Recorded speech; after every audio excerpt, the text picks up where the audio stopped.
sort of the instant society, right? And those are the headline grabbers type thing. But the reality of the world, and we all know this, is that if we want to be good at something, it's a process, and it takes time and commitment.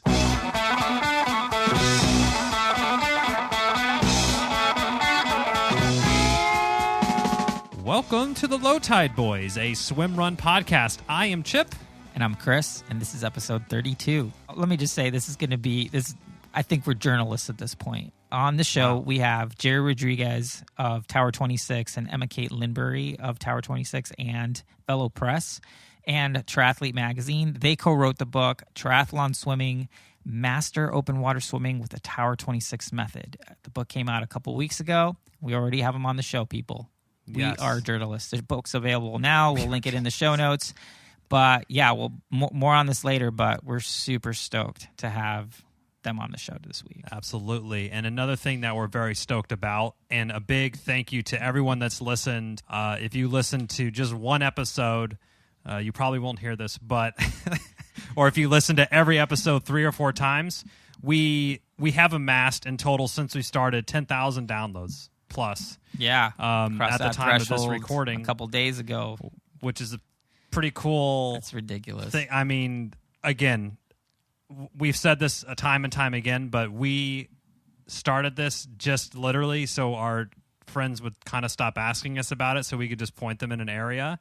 And it took hold so quickly and really just took off. And the reception from everybody, honestly, I'm floored. And I think once a week, I at least talk to Chris and I'm like, can you believe that XYZ that has to do with the podcast? And I still can't get over it. But anyway, enough of showboating.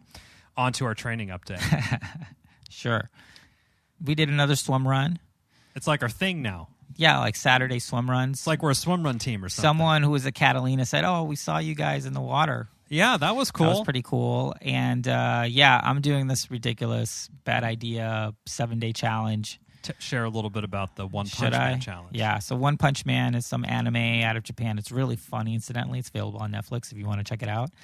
I am not endorsed by this episode is not presented by Netflix. So in that show, the superhero basically gets his superpowers by doing a rigorous workout that he just does every day with the same workout every day, and he basically unlocked a superpower. And his workout was 100 push-ups, 100 sit-ups, 100 squats, and a 10K run every day. Like, that's all he did. So this has become a thing. People do this workout. People have done it for 30 days, 60 days. Some people even try to do it for like a year. Jesus. I'm doing it for 7 days. So I convinced my buddy John, who's always down for bad ideas, to do it with me. And yeah. Winner of Feats of Endurance for running around his block. First winner of 50. He inspired the category. Yeah. Speaking of that, we'll go a little out of order here according to our notes, but the bumper stickers are in. So Feats of Endurance are here. You may have seen on our Instagram. I gave a little shout out this week on Feats of Endurance. We did something a little bit different. So usually Chris and I will kind of, through the week, we'll mentally note any cool adventures that people have been on. But one caught our eye at the tail end of last week, and it was our really good friend Beak from Team Onvol Baywatch, who was on episode, Chris will know, 4 or something. We also raced with them in Otola Catalina, him and his partner Blake. Great dudes.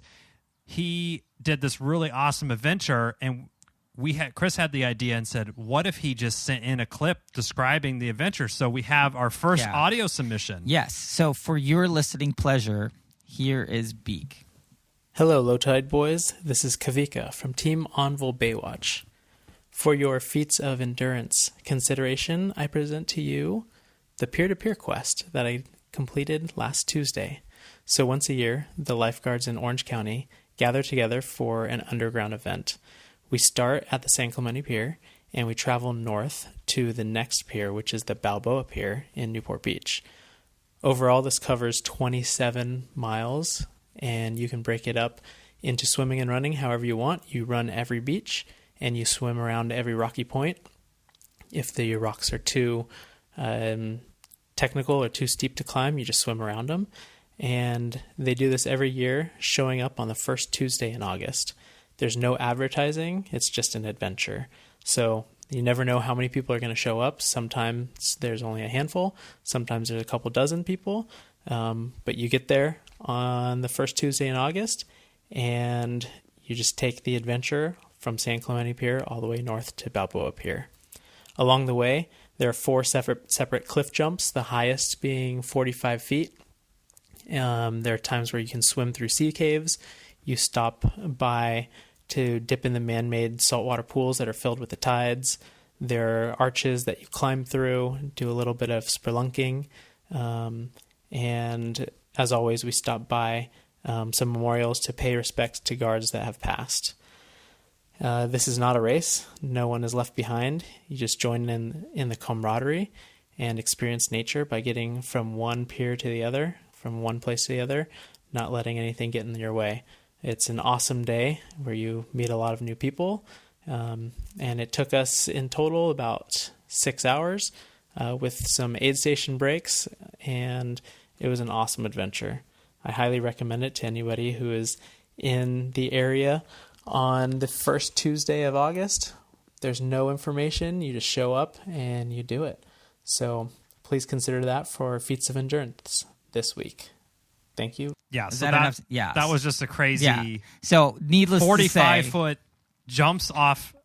Yeah, needless to say, like he was going to get it at some point. He definitely earned it for this one, and here's his acceptance speech. I'm speechless. This is amazing. I'd like to thank the Academy for this award, to my wife that always believed in me, that knew that I could one day achieve this feat of endurance, to my teammate Blake and my other teammates at Team Envol. So grateful for you guys. Thank you to the Low Tide Boyz for always posting those buoy memes to inspire me to do better. I believe in all of you. I love all of you. Thank you so much.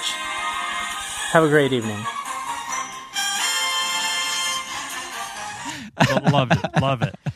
That is great. Thanks again, Beak from Team Envol Baywatch, and don't forget to get in on the Feats of Endurance Fun. Join our Strava club. We're almost at 100 members there, so invite all your friends and let the kudos reign over thee. So for shout outs this week, I had a very interesting experience at Costco in Novato, California. And this layers on to the thing of this whole situation is so surreal. It's ridiculous. So I'm fully branded, wearing my Low Tide Boyz shirt.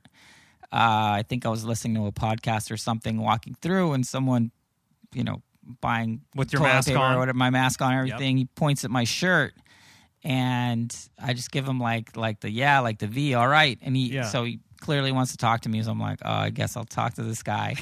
He proceeds to tell me that he learned about the show from his son and that he's been listening to it and he thinks it's really funny. And then he asks me, oh, well, how come you have a shirt from the show? Yeah. And I was like, oh, well, I'm Chris. And he was like, oh, man, that's so crazy. Like, it was totally ridiculous. But obviously, I had to tell Chipper right away. So if you've been seeing some memes about the Low Tide Boyz at Costco, with paparazzi, and that's the basis for that. We're jumping on that. But yeah, so this week's shout out goes to the dude from Costco. The dude from Costco. So send us Instagram or an email or something so we can properly introduce ourselves, and you will not forever remain the dude from Costco. So this week, our newest column in Triathlete Magazine is out now, and it's all about how to pick the best swimrun team name. Yeah. So there's two, and then you have the kind of American. Whoa! Don't spoil it for people. Let them just bleep that out. Okay? I'll bleep it out. It won't happen. Check it out online, triathlete.com. And in other news, we keep getting submissions. We got some more submissions for our International Swim Run Adventure Guide. Thank you for sending those out. We're sort of collecting a couple so that we have a nice bank to go publish. So that way it's not, we have this huge area on our site, but there's one thing in there. We have a couple submissions now, so keep sending those in. I know we have our own to submit as well. But yeah, send those in. That's right on the homepage of the site there. Yeah, and I guess in other news, our next episode of Gear Talk with the Swimrun Labs will be coming out pretty soon, and we'll be talking all about the barefoot style running, Bevo Barefoot, ESC Tempest, the quote the ultimate amphibious trail shoe. So check that out. We're also going to be sharing some updates from previous gear that we've been trying. And I recently gave the VIG a run. The Arc VIG. The Arc Sports VIG. Got some first impressions. Got some first impressions for people. So if you have any gear that you want us to review, shoot us an email at Low Tide Boyz with the Z at gmail.com. And we'll also throw up the Instagram stories. We've collected a bunch of responses there, so really appreciate everyone sending those things in. But yeah, without further ado, let's dive right into the Tower 26 interview and a couple things here. So the book's called Triathlon Swimming, and we understand that we are swim runners, but we all know you all are capable enough to see the similarities and the translation on how certain things could translate or can't translate to swim run. Right. So just keep that in mind as you're doing it. Also, we found out Tower 26 they have a multitude of coaches. Some of them are swim runners. So we thought it'd be really cool. We know everybody has tons of open water swimming questions, how it is specific for swim run. So we wanted to put it out there that we're going to have an AMA style, Ask Me Anything style format with one of the Tower 26 or some of the Tower 26 coaches. So you can email us your questions. We tried to hit on some stuff which we know are, I guess, hot topics like, hey, if you don't have pool access, what should you do? How should you kind of structure your workout if you only have 45 minutes to swim in the lane or different things like that. So we tried to cover some of those in the interview for you. But if you have more, shoot us emails or Instagram works as well. Yeah, so if you don't know who Gerry Rodrigues is, he's a huge name, Tower 26. He's an open water swimmer forever. 40-something years, I believe. He's the one that the pros go to when they want to save time. And all triathlon swimming is open water swimming. So when his new book came out, I've been following him for a while, we were like, oh, yeah, let's try to be journalists and see if we can get this book and read it and then interview him. And everything worked out, which was pretty cool. So he's on the show with his co-author, Emma-Kate. So you get an interesting perspective of someone who actually went through his process. And I think there's a lot of nuggets in here. Gerry's a really interesting guy, just tells it like it is. And yeah, I think you'll enjoy this one. You definitely will. So enjoy. Okay. Hope your ears have fun.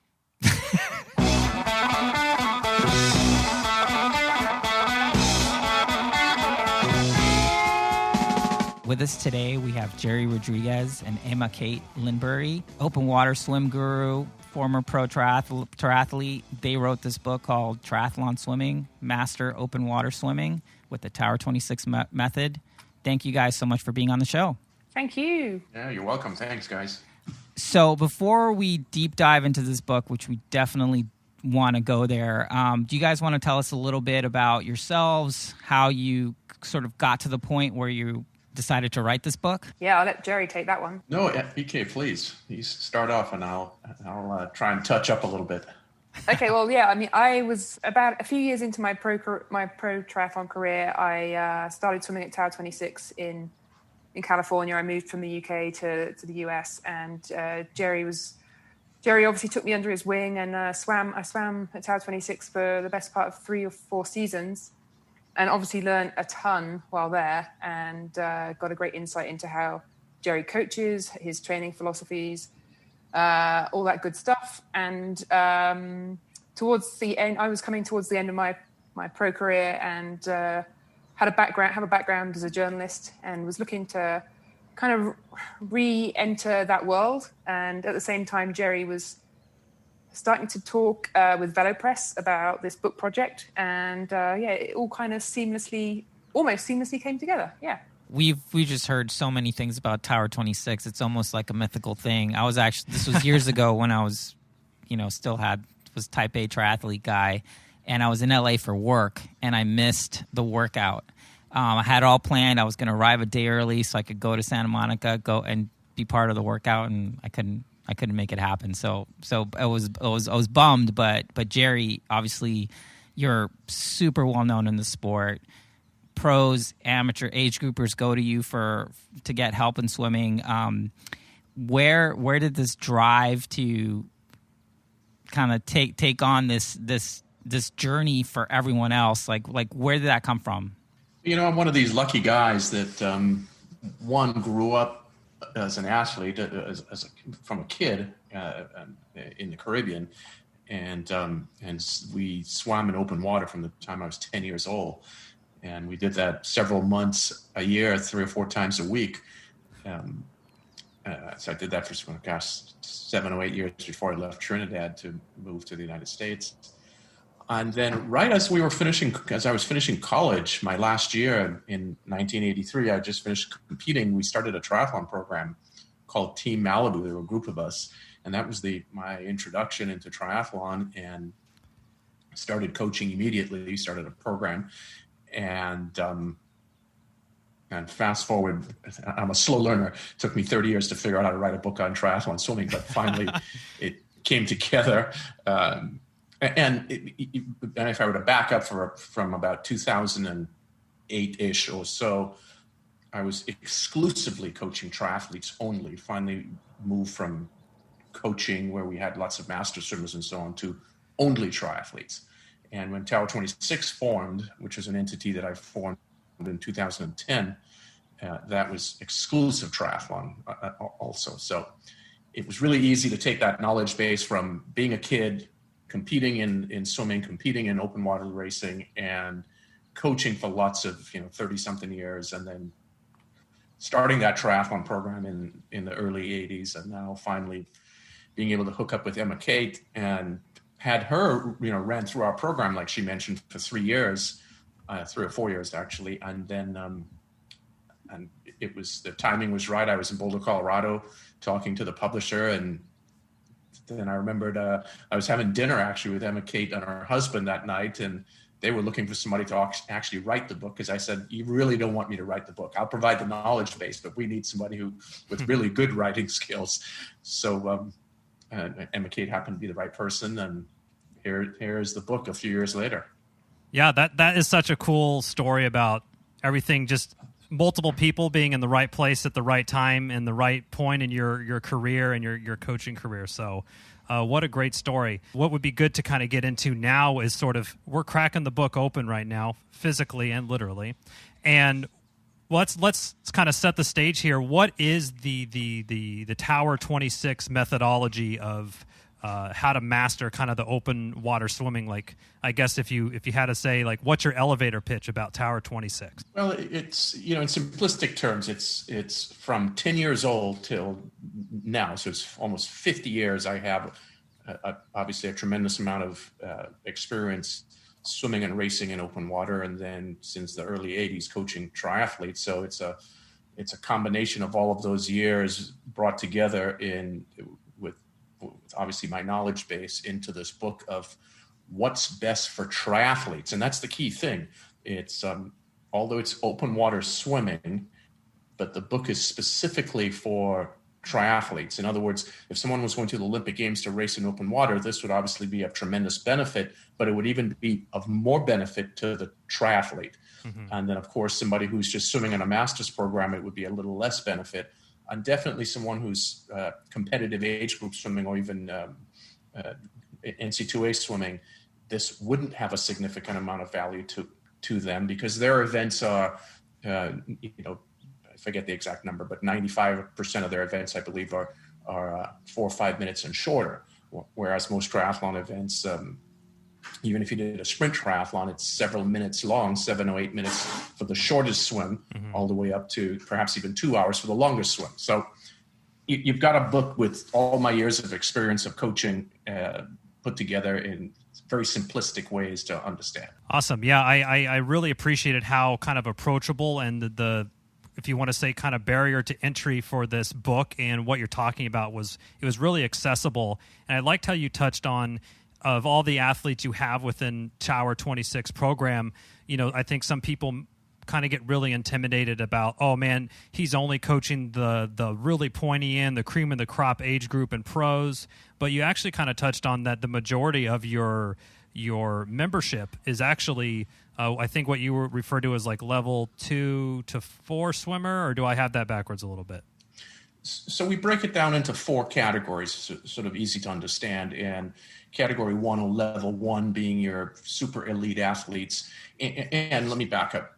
level one of the swimming segment. So, for instance, somebody could be a female 225 marathoner elite in the world, or 210 marathoner elite male in the world, but be a level 4 swimmer.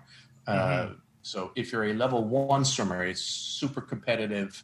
Let's put it into definitive terms. Say someone's swimming 27, 26 minutes or faster for a half Ironman, and in the upper 50s on faster for an Ironman swim. That would be our level 1 athletes. And only, I would say, somewhere in the range of less than 10%, so around 5 to 7% of the people that we coach fall into that category.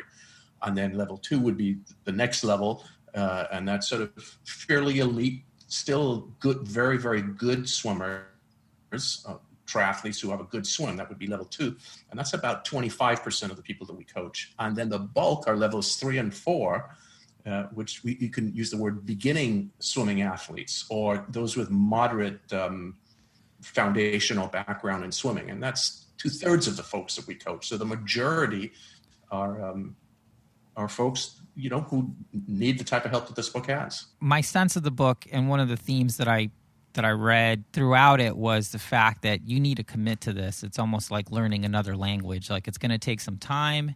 It's a 12-month program where you cycle through different phases. And if you really want to get faster and more confident, or whatever your goal is as a triathlete, or even just an open water swimmer, which for swim runners, that's probably a better analogy. Yeah. Like, it takes a decent amount of commitment, and which is, it's mentioned throughout the book. But can you touch on that a little bit? Kind of like ideal scenario commitment, and then time crunched scenario commitment. Yeah, similar to life in general. I mean, you want to be good at something, and good doesn't mean winning. Okay, good means being the best that you can be.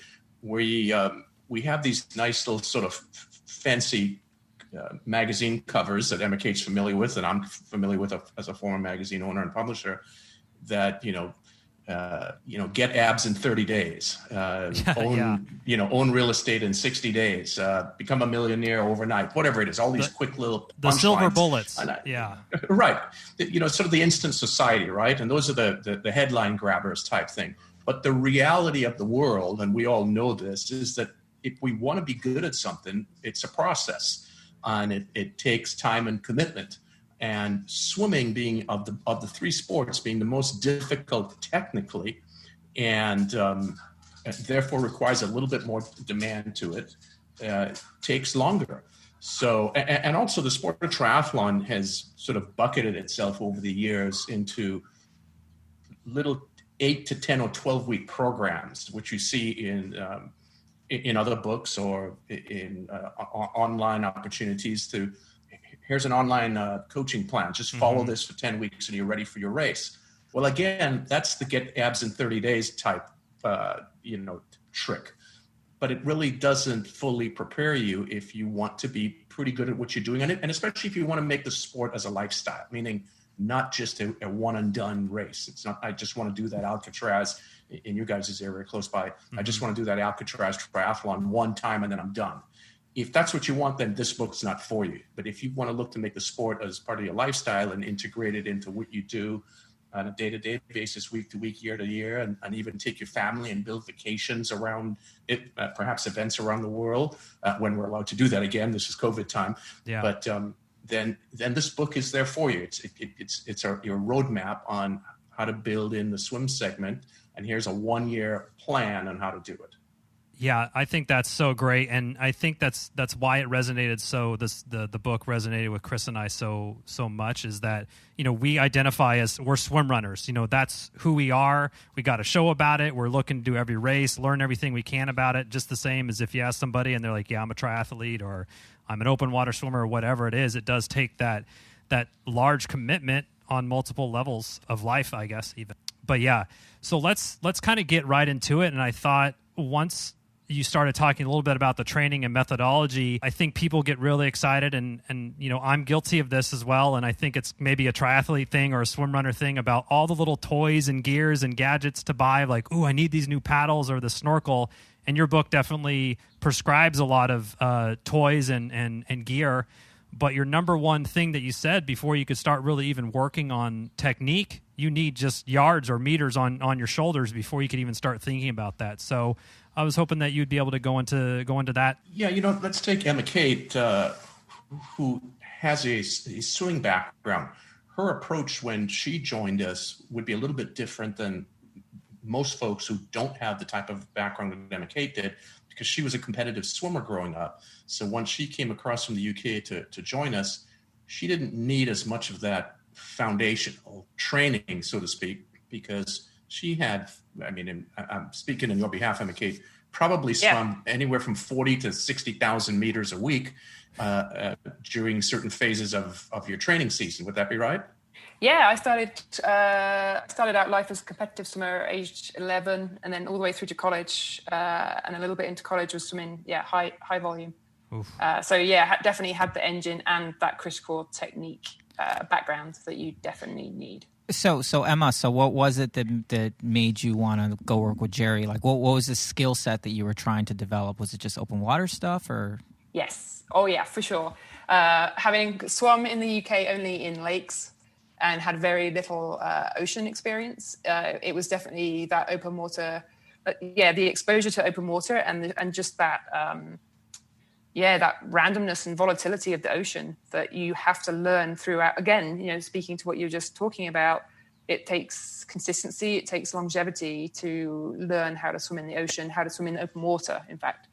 And it's so different to swimming up and down, following the black line in the pool. So EK specifically needed the open water ingredient to it. But when most folks start triathlon in general, even if it's run swim, a portion of the two legs of the three in triathlon, as you guys do, if you don't have that swim background and you now started off swimming, trying to work on technique, which is sort of the thing that most people do right away. It's like I got to go get a swim lesson to learn how to learn how to swim. Well, most folks do know how to swim already, and if you were to go out and Chip and Chris, if you hadn't run at all for 5 years and you went out on your first day to run, well, what would happen in the first 15 or 20 minutes?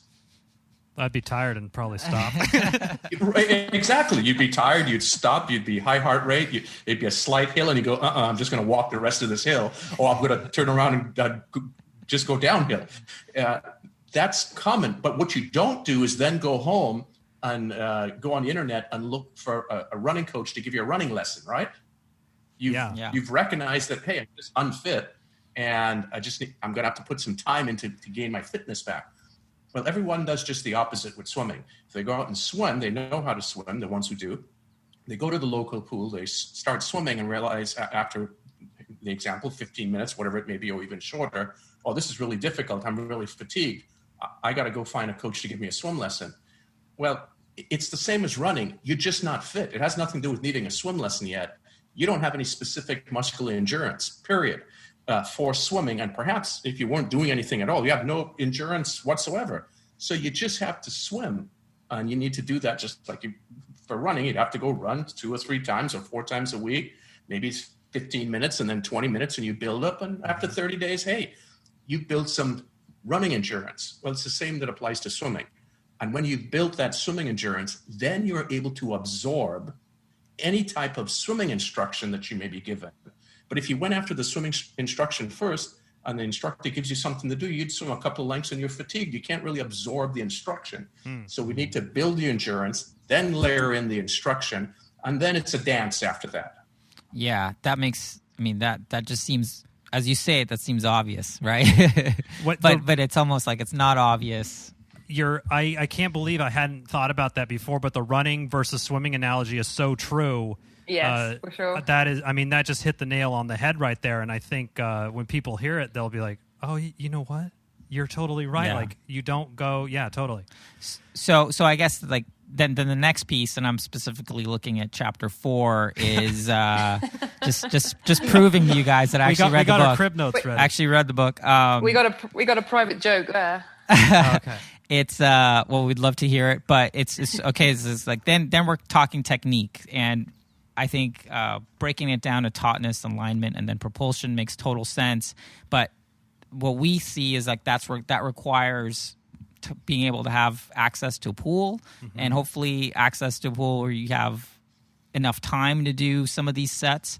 The pool that we're at, we have 55 minutes. That's like, it's great. We have our own lane. I hope we can continue to reserve. If there's one positive thing of COVID is the ability to reserve your lane at the pool. Yes. Like, it's so fantastic.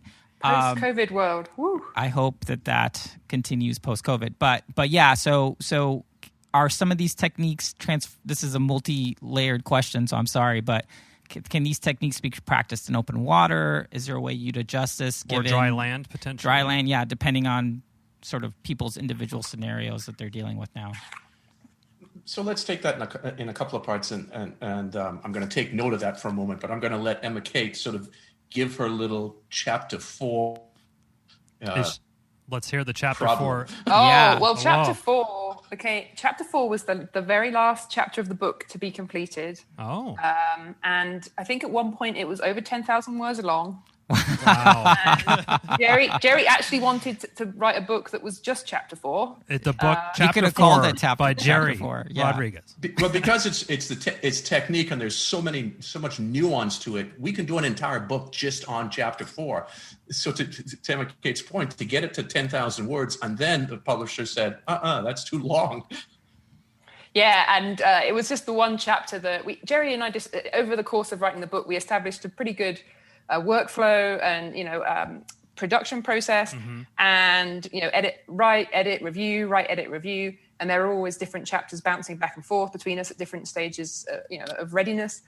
And, but chapter 4 is just this one that went into the ether. Like, I sent it over to Jerry, and then I don't know what happened, but it was because it was such a mega chapter, and obviously of such great importance. The technique, the technical chapter is kind of what underpins the whole book. So, but that's our inside joke. But yeah, so everything became about chapter 4, and the book wasn't done for a while because of chapter 4 just hanging out there.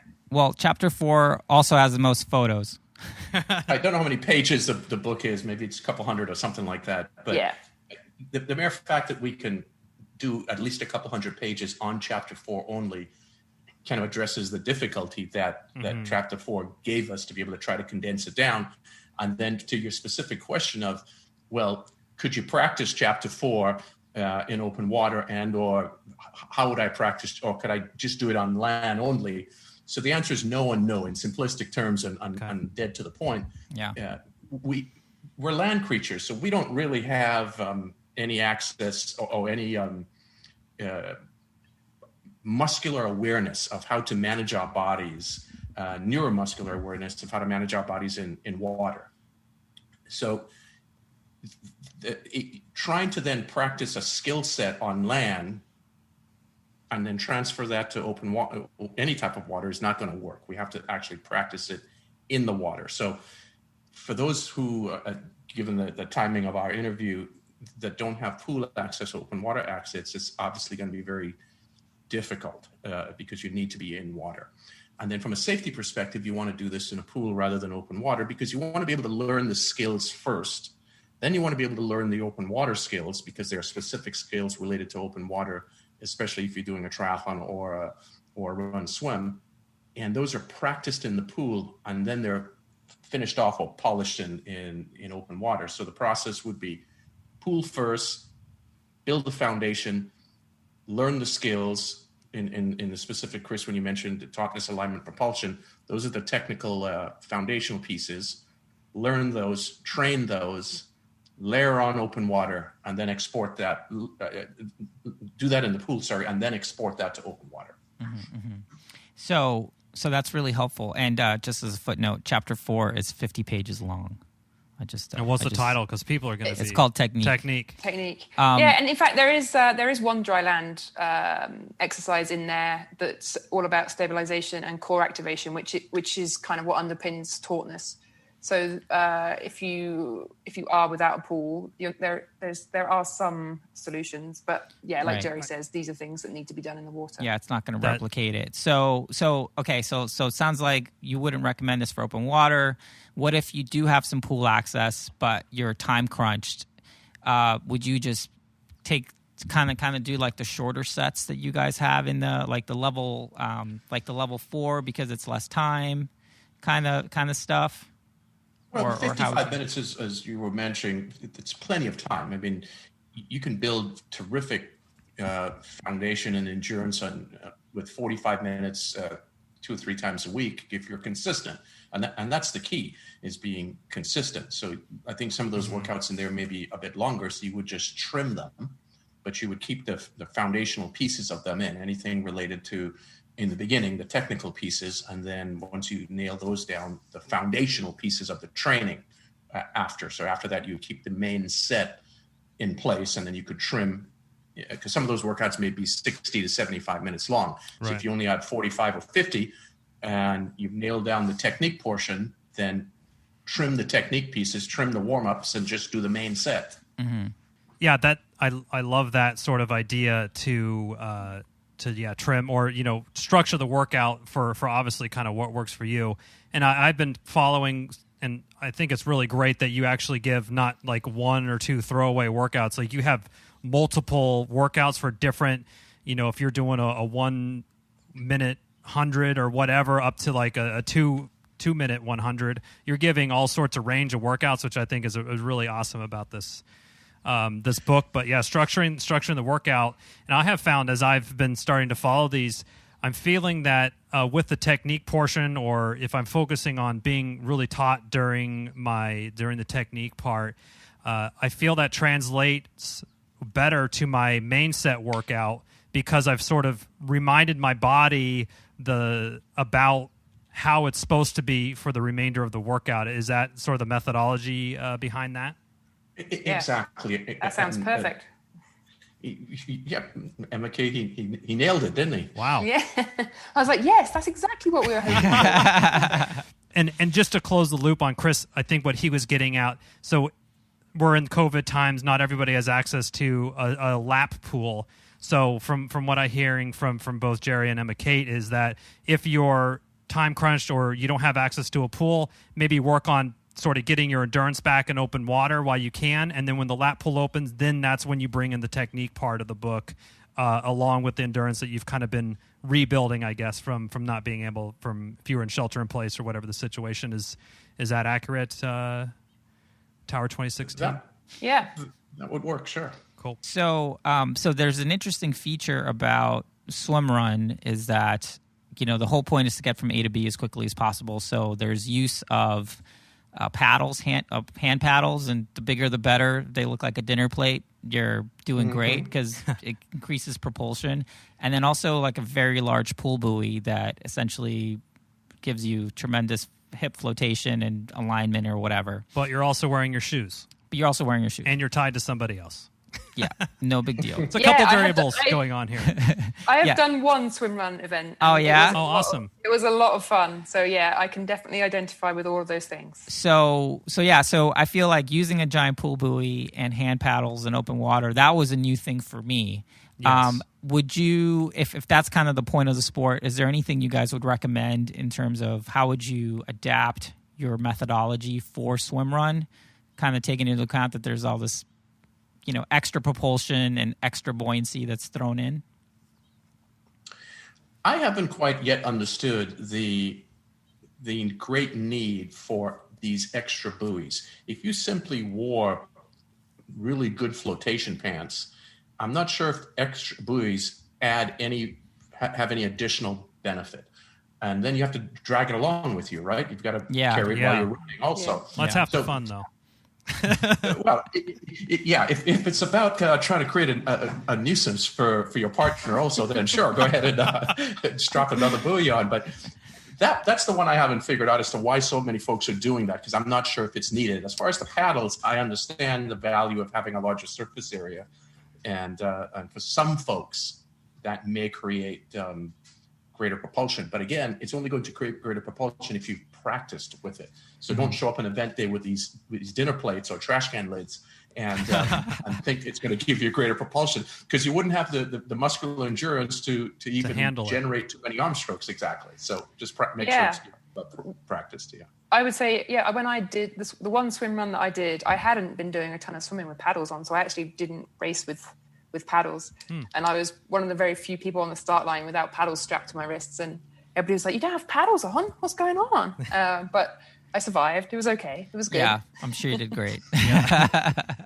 Probably smoked them. Yeah. So, so that's really helpful to hear. I think what swim runners would push back on that, Gerry, is that because of all the running that's involved, typically swimming, Save the legs. like swimming will be 17% of a race or 20% of the race, that the material of the wetsuit that they wear needs to be thinner in the thigh area, so you don't get that buoyancy you get from like a thick wetsuit, because that would actually impede running.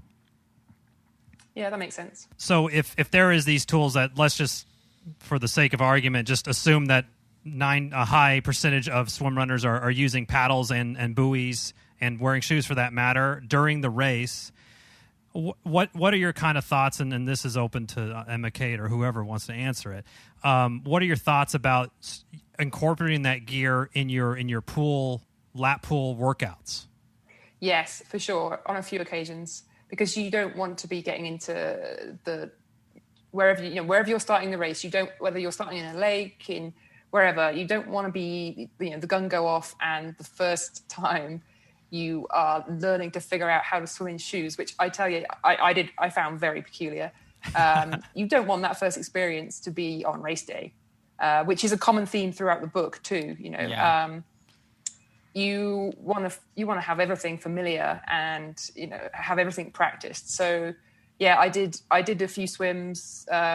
Actually tested out different sneakers I was going to wear, and had a few different pairs that I thought might be good, and tried all those out, and tried out I had a swimrun wetsuit that I tested out, and so I would definitely advocate practicing everything in the lap pool. Yeah, you might look a bit goofy, but hey, we're kind of used to it in our sport. Yeah. Oh, for sure. There's actually a line in the book that I just want to quote. I think I put like 1,000,000 stars next to it.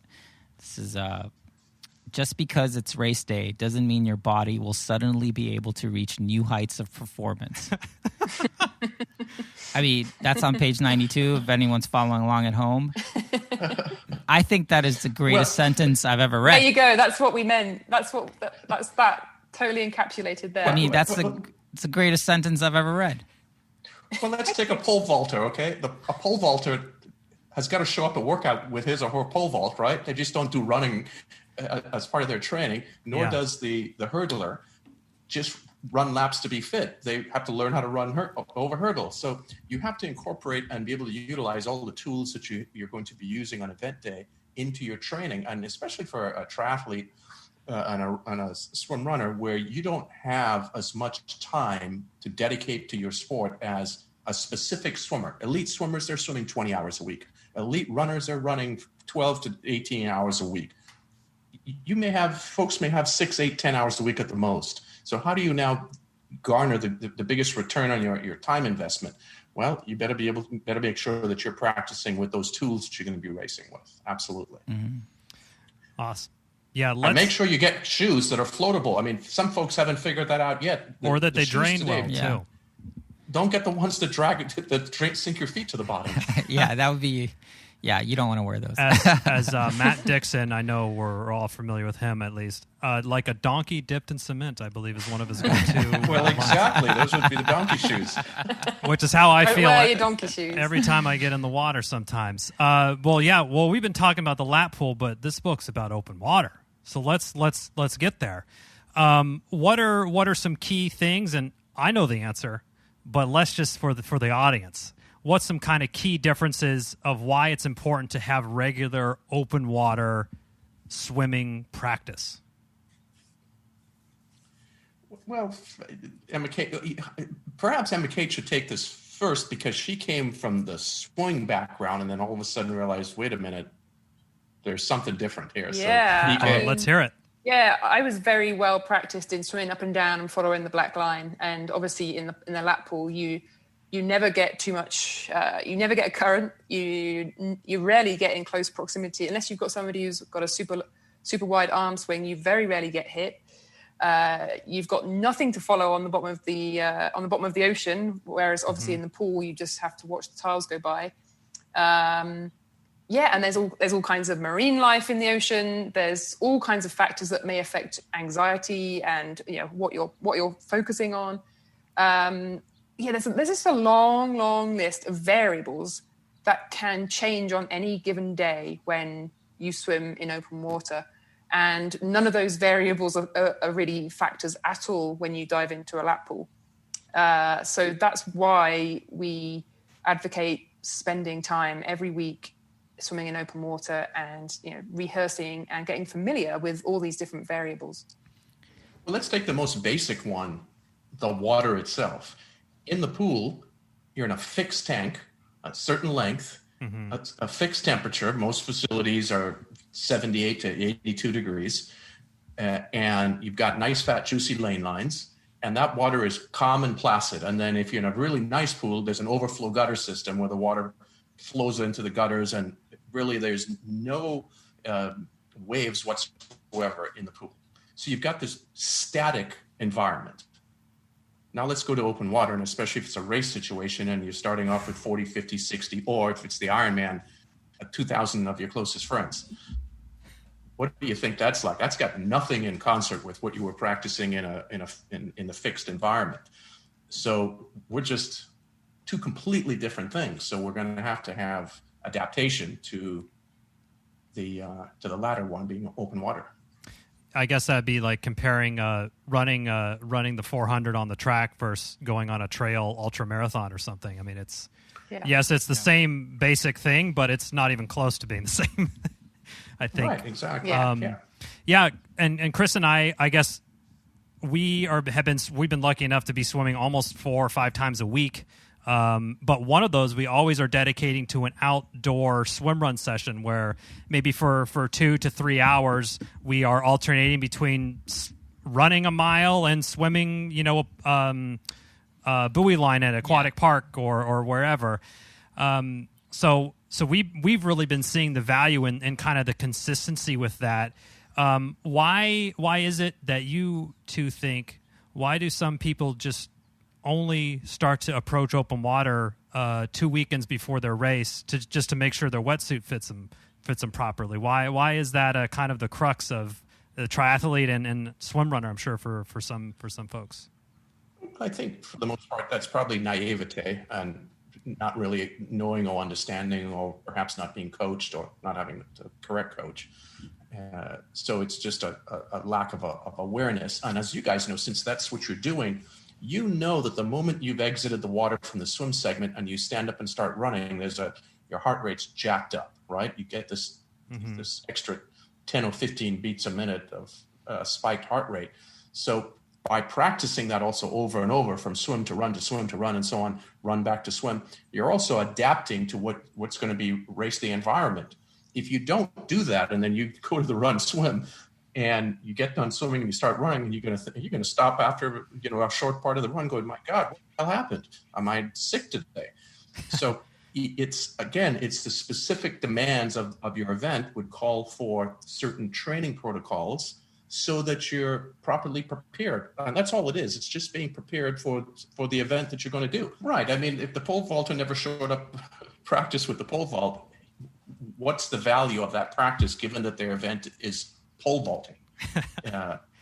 So if you're going to be going from swimming to running, and that occurs obviously in a swim run, but also in a triathlon, from the transition from the swim to the bike transition, that requires a fair amount of adaptation. Also, if you want to have some sense of not necessarily luxury, but some sense of comfort with that transition, meaning, okay, I control the transition rather than the transition controlled me. You've trained for it. You're prepared for it. The body's well adapted to it. You're familiar with that heart rate spike. And it's like, okay, I've got this down. In fact, let me use this as a tool or an advantage over my fellow competitors. So it's just a specificity of training. Yeah, and I think it comes down to the F's, right, Gerry, that we talk about in the book, building familiarity and frequency in order to eliminate fear. Right. Ooh. Absolutely. Right. Yeah. I think the way it's mentioned in the book, it's, that's a process where you're moving from fear to familiarity, but that requires frequency. Is that, am I paraphrasing that correctly. You read the book. Yeah. Did I pass the test? So how would you recommend, if you had to just summarize, I guess, like the open water chapter in your book, like how would you summarize going through those Fs? Like obviously you need to be frequent. You should try to be in there every week. What types of workouts should you be trying to do besides just getting used to cold water, getting used to currents and things like that? So practice, in anything that we're doing, and especially if we're going to be doing it for the first time, and once it's in water, there's going to be anxiety, because that's normal human nature from the perspective of, and if it's open water, we have that innate fear system that's built into us from millions of years to make sure that we stay alive. So we have this slight anxiety. And if you don't have a swimming background, and I'm sure Emma-Kate, perhaps, even though you had a tremendous swimming background, I would guess that you probably had a little bit of anxiety in some of our open water workouts in the beginning. Yes, would that be right? For sure. Yes, definitely. It was something completely new, and I just didn't have a ton of familiarity with a lot of those conditions. And that's a lack of, basically, it's another word of saying it's a lack of confidence, because I don't have the familiarity with it, so I'm uncertain. So that uncertainty creates the anxiety. So how do we reduce that? Well, we reduce it through practice, just doing something repetitively over and over, and then we start becoming familiar with it, and then it reduces our anxiety. The fear goes away, or gets reduced quite a bit. So we move from the fear to the familiarity through frequency. And that would just mean practicing all the elements that you're going to be doing in your event.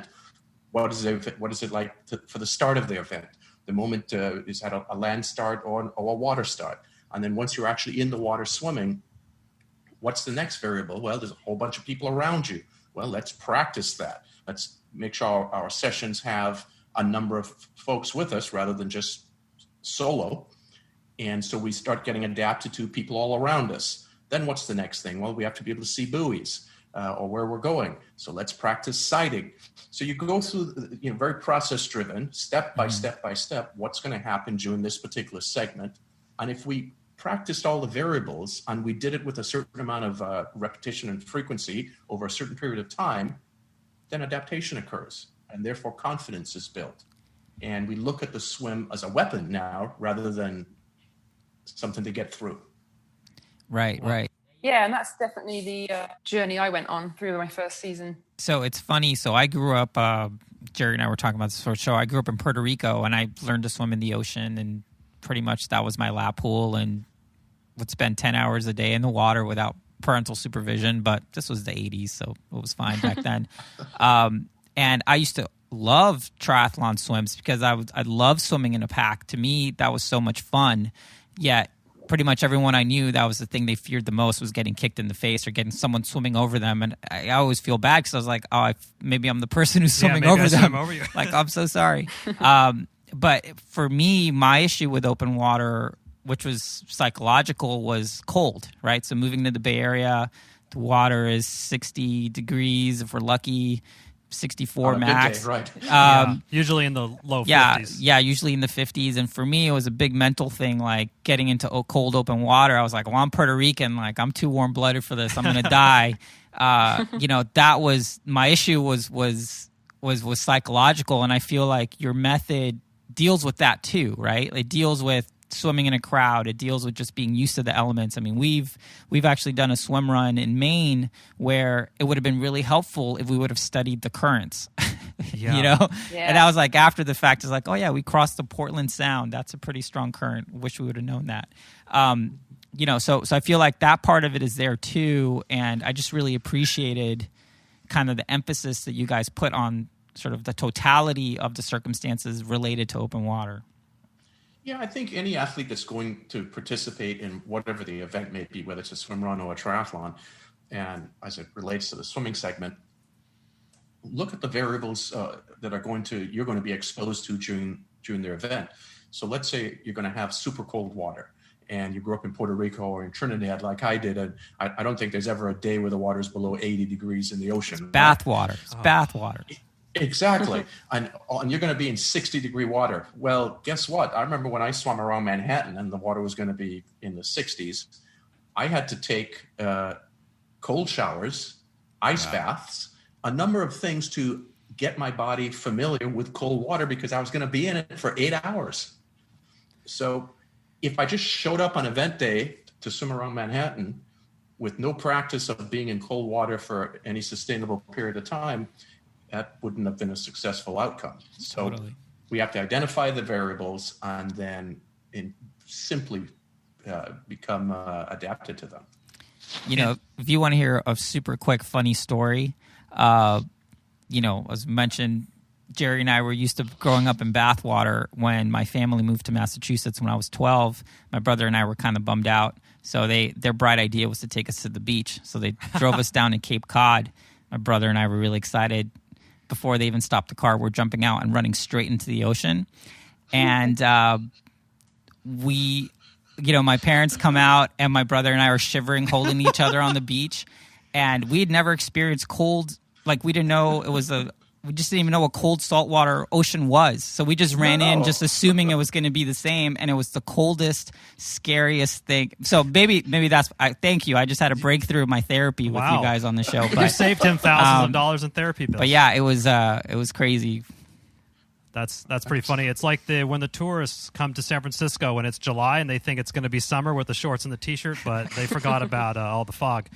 I'd like to dive in a little bit here. So one big difference between triathlon and swim run is triathlon, if you're doing, Olympic, half, Ironman, whatever, the swim distance is fixed every time. And that's a fixed training thing that you can train for, 1.2 miles or whatever the distance is. In a swim run, there's variance from course to course. So there's literally no course to where it's going to be the same. So when you kind of approach your training in the pool or maybe even open water, let's say, for example, we did the Otola Catalina earlier this year at the end of February. And in totality, it had about 5Ks of swimming against 18 miles of running.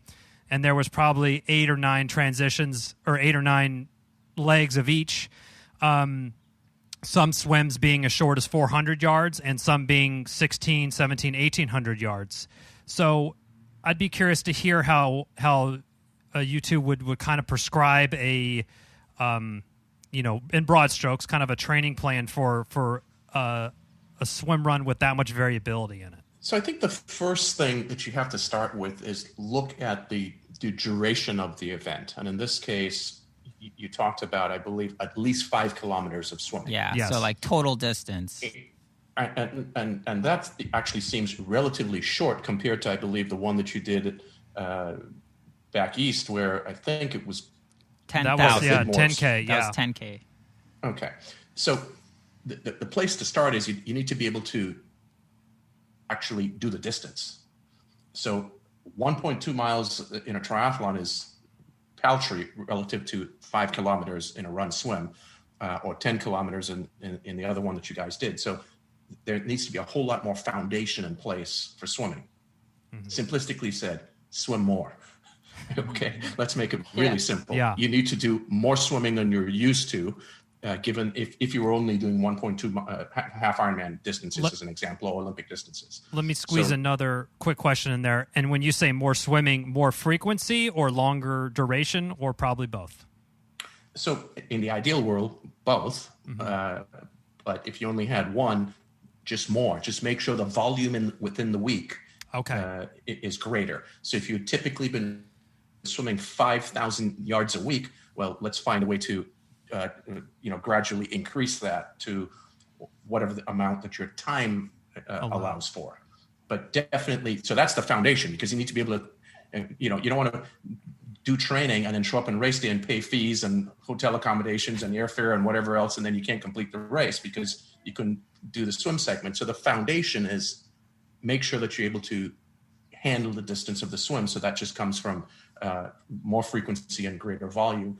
And then the specificity of it comes in after that, which would be, well, we have to have running integrated. And then after we run, we have to be able to swim again. So then the dynamics of the workouts need to be structured in such a way. And you guys nailed it earlier on.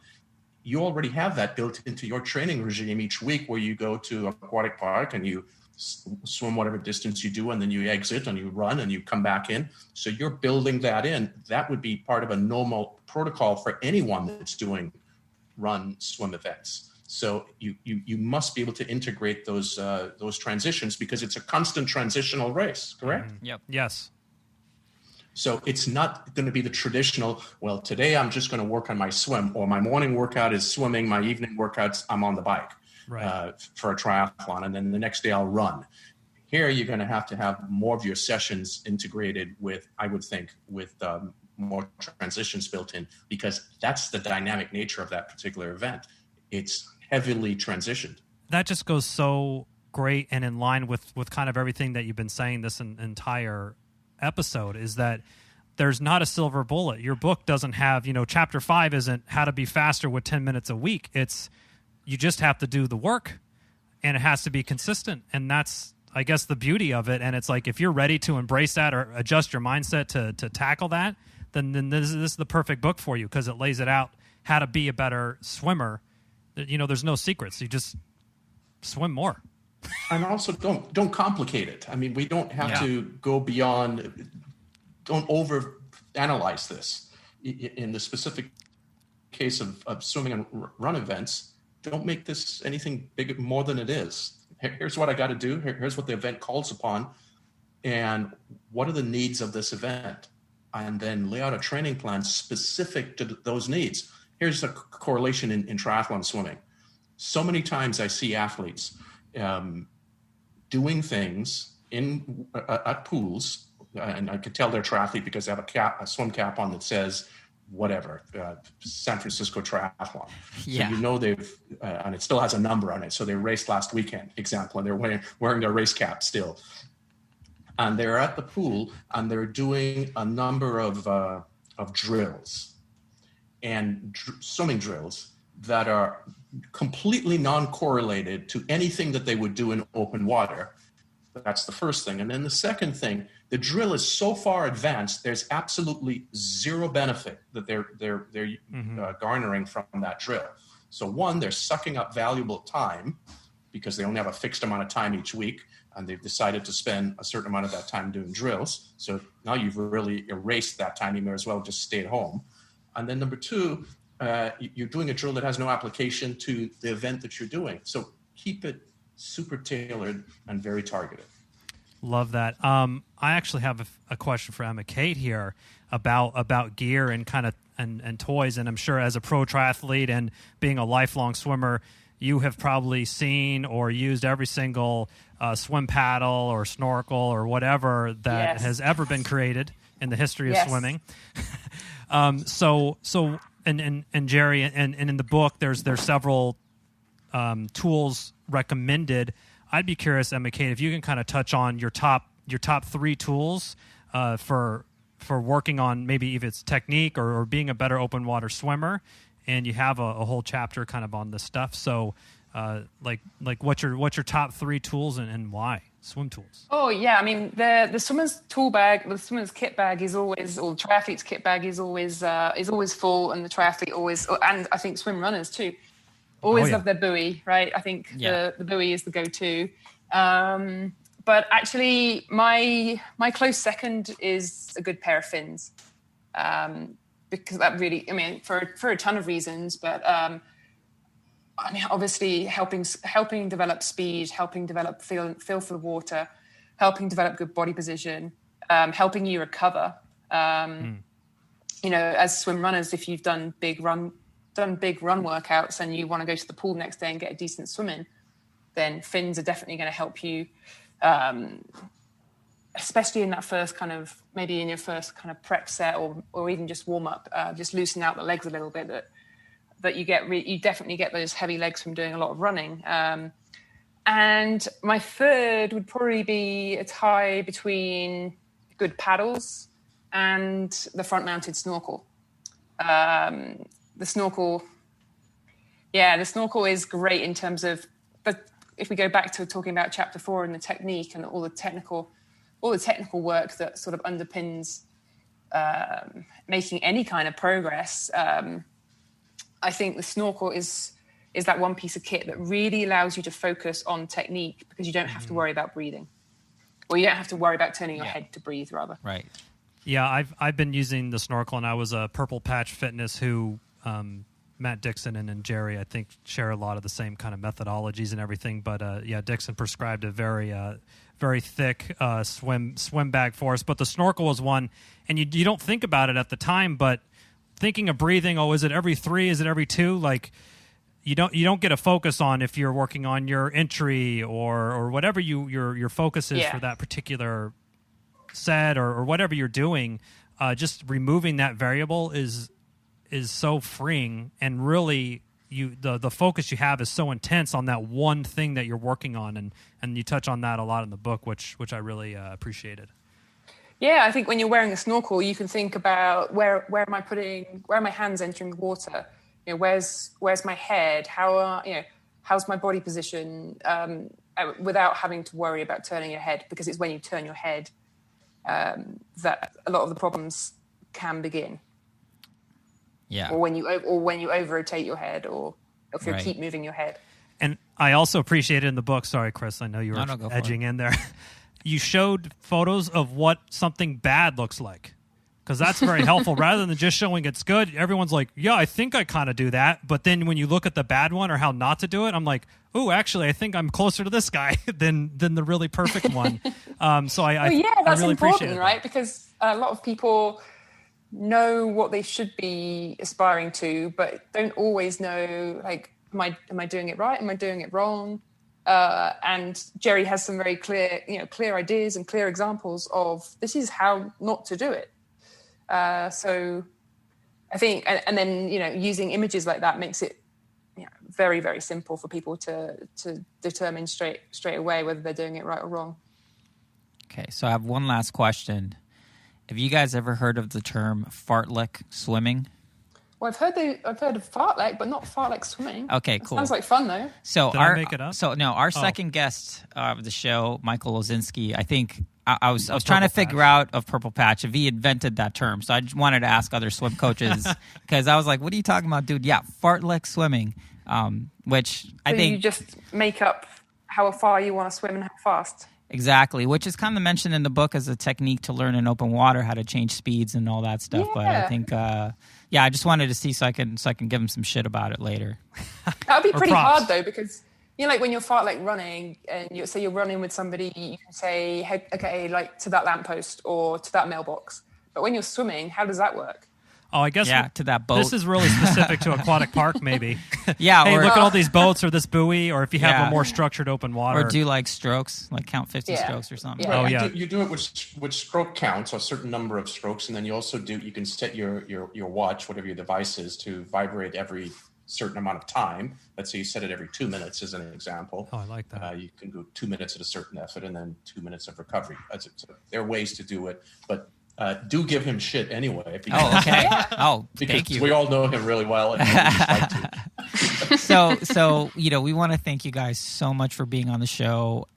The book is called Triathlon Swimming, Master Open Water Swimming with the Tower 26 Method. Definitely encourage people checking it out. It's a VeloPress book. You can find it wherever you get books.